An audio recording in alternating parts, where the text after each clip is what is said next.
Hello అందరికీ. ఒక చిన్న మాట చెప్తా వింటారా? పిల్లలు దూరమైన తల్లిదండ్రులు చాలా బాధపడుతుంటారు. ఏ కారణం చేతైనా. మధ్యలో విడిపోయినా, లేకపోతే మధ్యలో అపమృత్యులు వచ్చినా, ఒక తల్లి పడే బాధ, పిల్లల్ని దూరం చేసుకున్నప్పుడు ఆ తల్లి పడే బాధ వర్ణనాతీతం. అసలు దేంతో వెలకట్టలేనిది, పోల్చలేనిది కూడా. ప్రపంచంలో పోతే డబ్బు సంపాదించొచ్చు, కానీ పిల్లల్ని సంపాదించడం చాలా కష్టం. అది పిల్లల్ని పోగొట్టుకున్న నాలాంటి వాళ్ళకి మాత్రమే అర్థమవుతది. ఇంకెవరికి అర్థం కాదు. నేను ఒక అమ్మగా ఏం చెప్పాలనుకుంటున్నానంటే, కొన్ని అనివార్య కారణాల వల్ల కొన్ని జీవితంలో అనుకోని సంఘటనలు జరిగి తన వాళ్ళెవరైనా దూరమైనప్పుడు, తన పిల్లలకి తన తల్లి పుట్టినరోజు శుభాకాంక్షలు కూడా చెప్పలేని స్థితిలో ఉన్నప్పుడు, ఆ తల్లి చచ్చిన శవంతో సమానమని నేను అనుకుంటా. అలాంటి బాధని అనుభవించే వాళ్ళకే చాలా తెలుస్తుంది.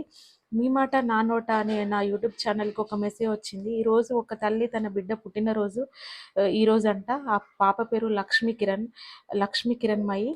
కానీ వాళ్ళ అమ్మ ఆ తల్లిని చేరలేని స్థితిలో ఉందంట. కనీసం విష్ చేయలేని స్థితిలో ఉందంట.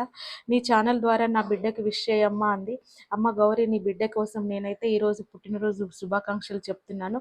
లక్ష్మీ కిరణ్మయి, నువ్వు ఎక్కడున్నా సరే, నువ్వు ఇలాంటి పుట్టినరోజు 100 కాదు 1000 జరుపుకొని, మీ అమ్మ ఆయుష్ కూడా పోసుకొని ఇంకొక 100 సంవత్సరాలు దీవించమని మీ అమ్మ నాకు కామెంట్ చేసింది. అందుకని మీ అమ్మని క్షమించమ్మా. అమ్మే కదా, ఎంత చెడ్డదైనా. ఏదో ఒక రోజు మీకోసమే బతుకుతున్నా, ఎన్నో నిద్రలేని రాత్రులు గడుపుతున్నాను నాకు కామెంట్లో చెప్పారు. అంతేకాదు, తను తినక ప్రతిరోజు ఏడుస్తూ తను జీవోత్సవంలో బతుకుతున్నా అని చెప్పింది.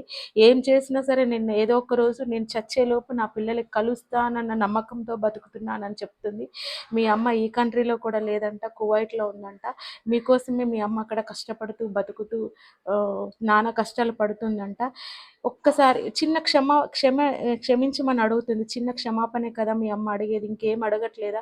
ఒక్కసారి క్షమించండి, మీ అమ్మ దగ్గరికి వెళ్ళండి. మీ అమ్మ పడే బాధ నేను దాన్ని చూసి తట్టుకోలేకపోతున్నా తల్లి. ఎందుకంటే పిల్లలు లేకపోతే పడే బాధ నాకు తెలుసు, అది నేను అనుభవిస్తున్నా. అందుకని చెప్పేసి ఇంకే తల్లి కూడా అలాంటి బాధ అనుభవించొద్దని నేను అనుకుంటున్నా.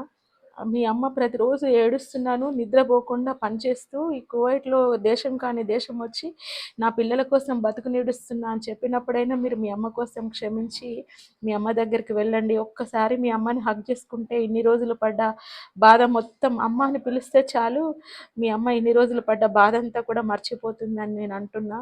ఒక్కసారి చూడమ్మా, నీ వయసు 10 సంవత్సరాలు కదా. ఈ 10 సంవత్సరాల వయసులో నీకు కోపం ఎందుకు? అమ్మ మీద ప్రేమ చూపించు చాలు.